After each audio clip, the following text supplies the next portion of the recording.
O doutor Antônio Balesteiro fala com a gente na ponta da linha nesta manhã, para a gente falar a respeito do quadro epidemiológico do estado de Santa Catarina. Falávamos agora há pouco de toda a dificuldade de se encontrar as UTIs, de ter a necessidade de fazer hospital de campanha, o que nós não vimos nesses últimos 22 dias aqui em Santa Catarina, embora o governador falou em coletiva que teríamos aí 2.500 UTIs no estado, se fosse necessário, conseguiria. O Balesteiro já falou que não sabe de onde vem esse número, a não ser que tivesse hospitais de campanha, a não ser que a gente visse, por exemplo, a Marejada sendo erguido lá leitos de emergência, a não ser que víssemos aí o centro de eventos em Balneário Camboriú sendo erguido leitos de emergência. Se a gente olhasse lá em Florianópolis, o Orlando Scarpelli, a ressacada, a exemplo do que está no Pacaembu, no Parque Ibirapuera, sendo levantados hospitais de campanha. Mas não é o caso. Mas vamos falar do quadro epidemiológico de Santa Catarina. Se nós temos 700 UTIs, mais ou menos, e foi prometido mais 800, 1.500, o Balesteiro. Hoje nós temos, na coletiva de ontem, ele anunciou 68 pessoas internadas na UTI, sendo que 28 estão no privado. Ou seja, nós temos aí 40 pessoas utilizando as UTIs públicas do estado de Santa Catarina.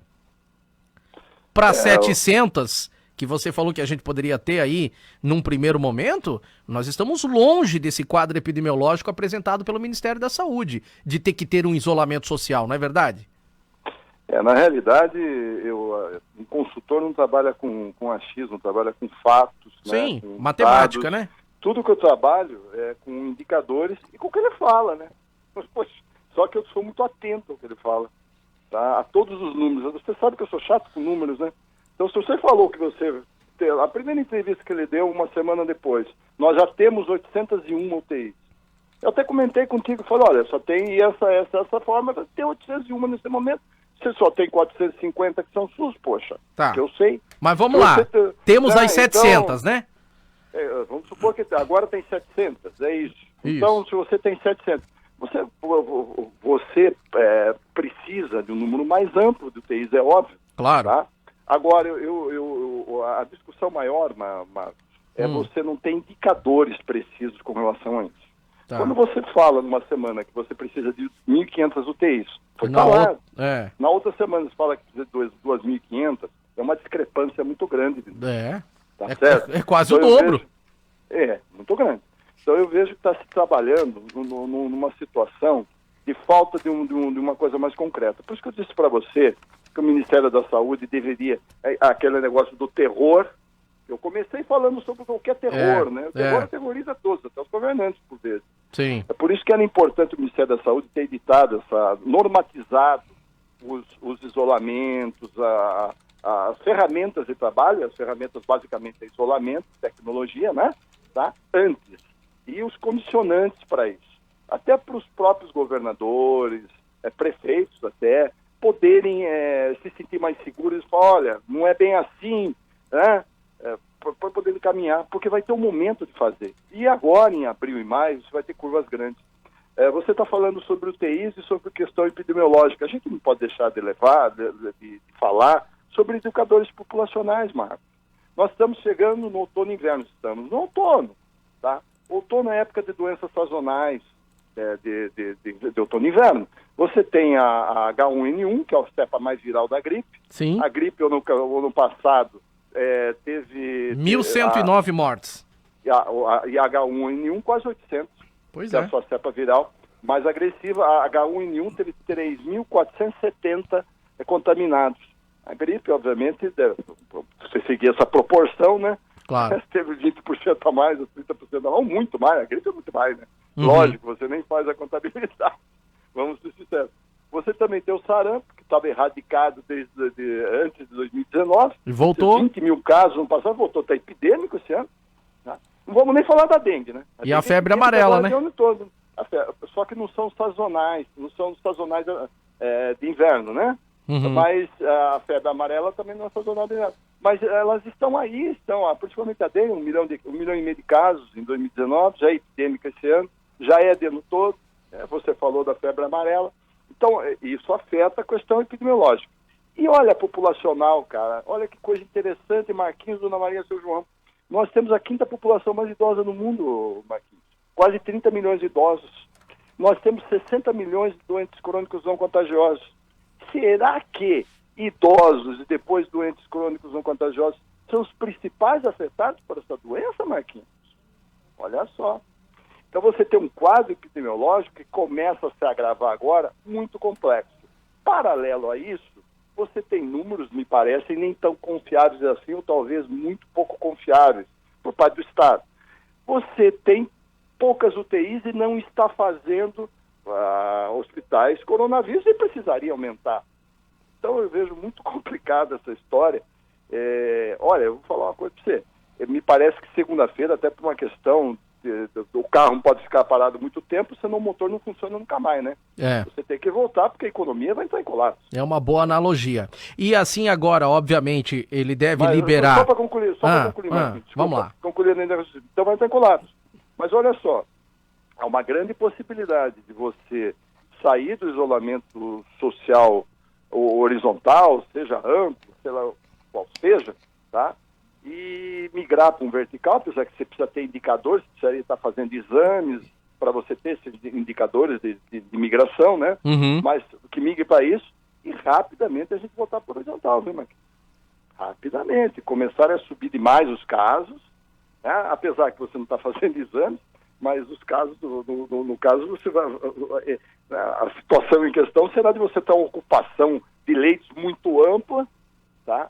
E você ter que novamente voltar. Nesse ponto que você falou aí, de nós voltarmos ao isolamento, e eu quero destacar isso de forma muito clara para a população que nos ouve. A gente sabe da grande audiência. Isso, né, Marquinhos? Quem quer? Ninguém. A gente está acessando quadros, estamos alertando. Isso. Desculpa só te interromper, Marquinhos. Imagina. A gente conversa muito e o que a gente fala com muita responsabilidade. Claro. Eu estou preocupado nesse momento, porque eu estou vendo essas coisas acontecendo no Estado. Eu estou vendo o esforço dos municípios, Marcos.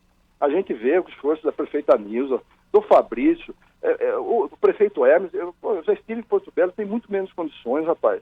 Deve estar passando muitas dificuldades, né? E a gente está vendo essas coisas aí acontecendo e é muito preocupante, cara. É por isso que a gente traz você, porque você tem um olhar técnico, já foi secretário de saúde em Balneário, já foi secretário de saúde em Porto Belo, participa da ANFRE, faz consultoria da área da medicina. Balesteiro, as pessoas precisam entender essa questão do quadro epidemiológico. O governador exagerou no início, porque talvez ele teve medo, pavor, entrou um pouco aí nessa onda, como você falou, do terror das notícias iniciais. Talvez, ele talvez não podia ter preparado as pessoas. Olha, daqui a 20 dias nós vamos ter que fazer um isolamento social. Então o comércio se prepare, quem precisar tirar férias, tira, enfim, dava tempo, né? Marcos, até só para ajudar no teu raciocínio, para que você continue, até porque o governo federal também não estava preparado, ele precisa de recursos do governo federal, imagino, para fazer os hospitais coronavírus, e está com dificuldade de importação, de liberação de recursos, uma série de medidas ainda não estavam tomadas. Isso. Então você vai com tudo no treino, se arrebenta e não consegue ir pro jogo. Essa é a preocupação. Exato. E aí você trouxe à tona o despreparo dos nossos governantes. Porque, claro, obviamente, já falamos aqui que a China escondeu dados vindo de lá. Mas não se sabia a que ponto isso ia chegar no Brasil. Um clima subtropical. Só pega idoso. Não pega criança. Não faz isso. De repente chegou aqui e começou a dar um furdunço, como a gente usa no Jaguar popular aqui, fora do ar da gente. E obviamente, os governantes também ficaram atrapalhados, por assim dizer, e apavorados, até porque a responsabilidade é deles, isso é fato. A responsabilidade aqui no município é da Nilza, em Porto Belo é do Emerson, né? Lá em Bombinhas é do Paulinho, em Balneário é do Fabrício, e aí no estado é do Carlos Moisés, no Brasil o Bolsonaro tem a caneta, mas ele sabe que ele precisa dividir com as 27 federações. Então assim, claro, a gente entende, pegou o mundo, foi pego de surpresa. Mas a gente vê como o sistema ele é falho na sua administração, de um planejamento, né, ô Balesteiro? É isso que nós estamos falando. O Brasil tem problemas, por exemplo, o maior problema nosso, problemas epidemiológicos, problemas sociais, populacionais, todos os países têm os seus, certo? Os nossos problemas são conjunturais muito graves. Então, você não teve um apagão há alguns anos aqui no país? Verdade. Você não vê os problemas conjunturais? Olha só, Marcos, o que leva a essas epidemias? O que leva? A superpopulação leva a essas epidemias? Leva. A falta de saneamento básico leva a essas epidemias? Leva. Fragilidades nos serviços públicos, a desigualdade social, tá? Eu imagino que todas elas passam pelo Brasil. E nós temos problemas conjunturais com nossos hospitais também, muito sérios, que estão aí. A gente fica falando o tempo todo sobre isso. E um exemplo muito claro, eu coloco isso como um exemplo, a maior emergência pública do Estado, que é o Celso Ramos não tem vara sanitária, amigo. Não é só a ausência de leitos, é as condições de atendimento também. São problemas que estão aí. Se o SUS foi um ganho, um sistema universal, dos melhores, os maiores, mais capilarizados do mundo, ele não conseguiu resolver gargalos históricos. Um deles é a questão dos hospitais. Planejamento falta? Nós sabemos que sim. Nós sabemos que falta planejamento, falta gestão, a gente fala isso, né? Falta gestão. Os maiores gargalos hoje do sistema de saúde também é gestão, tá certo? E agora, que num momento desse daí, não há espaço para amadorismo, nem para aprendizagem dos atores. Você tem que saber o que fazer realmente. E aí a gente vê as coisas, as coisas se complicando a acontecerem perante uma situação já crônica do país, né? Que são os problemas conjunturais, Marcos. Eu vou reforçar a tua frase, tá? Eu acho que é uma das frases mais importantes que eu ouvi suas de todo esse tempo que a gente... Não há espaço para amadorismo. Isso a gente estava falando até, o amador, aquele que não sabe o que fazer, aquele que não sabe se reinventar, aquele que não sabe planejar, aquele que não sabe administrar, está ficando muito claro em tudo isso que a gente está vivendo, tá?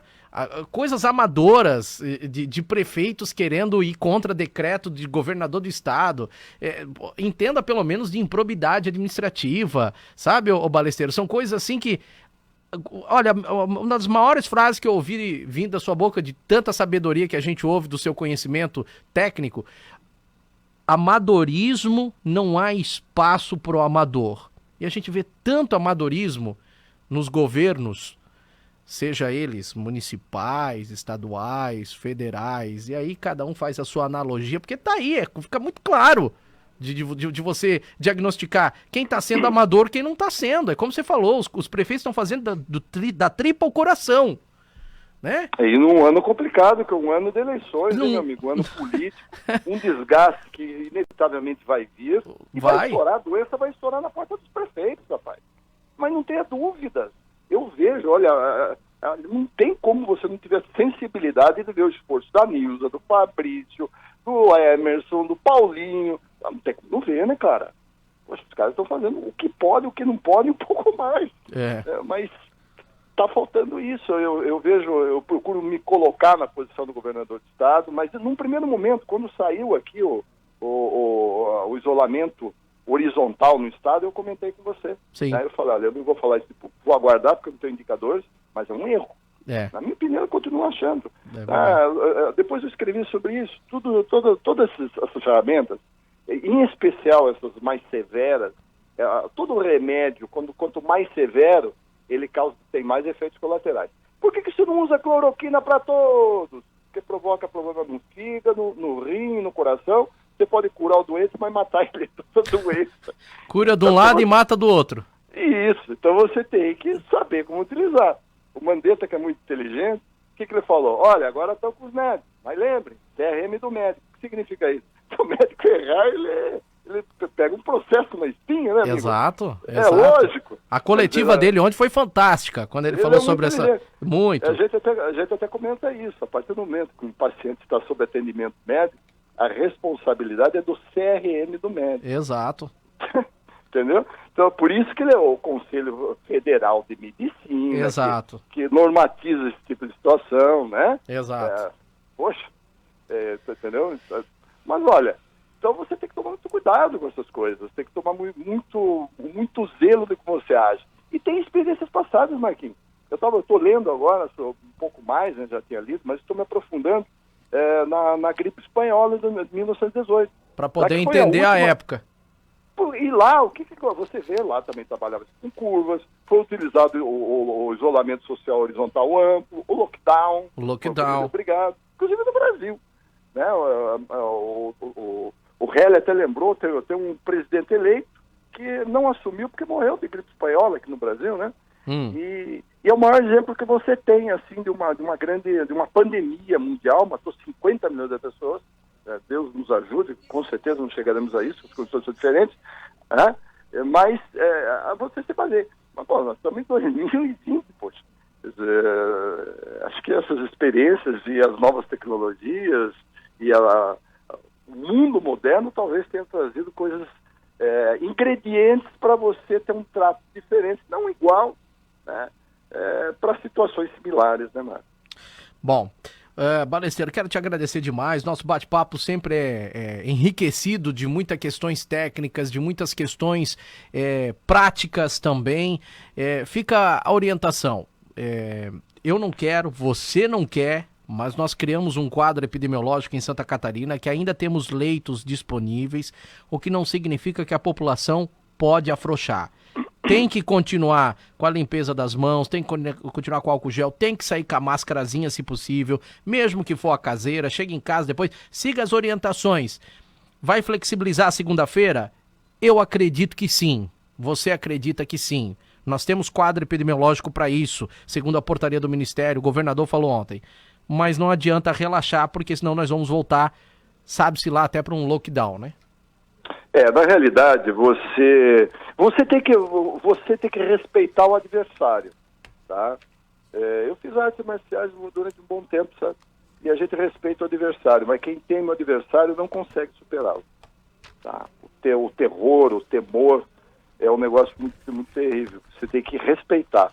E esse adversário nosso, a China, falam que a China às vezes vende alguns produtos que não são muito bons, né? Uhum. não fala muito a verdade. Não contou toda a história desse menininho, não. Viu, dona Maria, seu João? Ele é muito mais perigoso do que a gente imagina. Muito mais contagioso. E, olha, ele é mais letal do que se imaginava. Claro, o Mandetta falou isso ontem. Mais de 86%, ele até ampliou o que eu falo, mas quase 85% da população, quase que ele falou do resfriadão que eu falava, lembra? Uhum. Se tiver, vai ter sintomas brancos, blá. Tá? Mas tem ali 15%, 20% que pode ser atingido com muita gravidade, né? Então, a gente tem que respeitar. E a gente está conhecendo a cada dia. De repente, ela pode ser até mais, ele também se muta, pode ser até mais agressivo do que a gente imagina nesse momento. Então tem que ter respeito. Respeito também, a gente faz os nossos comentários aqui, a gente vive uma democracia, mas respeitar o Moisés, entender, a gente não está no lugar dele, né, Marcos? Sim. A gente não sabe o que ele vivenciou naquele momento. Tá? A gente analisa perante os fatos que se tem, perante a cartilha que se tem no Ministério da Saúde hoje, ele não teria decretado o que ele decretou há 21 dias, jamais. Não havia condicionantes para isso. Ponto. Então, e hoje ainda não tem. Então vamos lá. Cada um tem que tomar cuidado, respeitar seus governantes, se abraçar com seus prefeitos, especialmente aqui na região da Anfa, eu citei alguns, estão fazendo o que pode e o que não pode. Se abraçar, respeitar. É um momento de você estar mais com a sua família, de ter solidariedade, de ter empatia, seguir as regras, como você falou, cuidados sanitários, lavar muito as mãos, álcool gel. Esse vírusinho, esse bichinho, é tão sem vergonha que uma espuma de um detergente mata ele, tá? Mas álcool gel, 70 nas superfícies, e entender o momento que está vivendo, a extrema gravidade. Entender também que a sua vida não será mais ou menos, dona Maria e seu João. Pode ser até melhor, viu? Mas vai ser diferente. A gente tem que se preparar para isso. O trabalho também, as formas de trabalho. A gente teve a Revolução Industrial, né, Marquinhos? Teve a Revolução da Internet. Certamente tendo uma nova revolução agora. Eu imagino que nada vai ser como era antes. Mas nós vamos estar preparados, irmanados, com fraternidade, com Deus no coração. Certamente, juntos, nós vamos vencer isso. Tá? Amém. Obrigado aí, o Balesteiro, por nos trazer muito conhecimento nessa manhã do Jornal da Cidade. Esse é o objetivo do nosso bate-papo. E vem aí novidade do Dr. Balesteiro aqui na programação da Rádio Cidade. Fique aguardando aí, você que nos dá o carinho da audiência todas as manhãs. Obrigado, meu amigo. Uma boa semana para você. Muito obrigado, querido. Um abraço a todos. Tá aí o doutor Antônio Balesteiro, nesse super bate-papo com a gente nesta manhã aí, falando a respeito do quadro epidemiológico do estado de Santa Catarina. Vamos pro último intervalo e voltamos já, 8h56.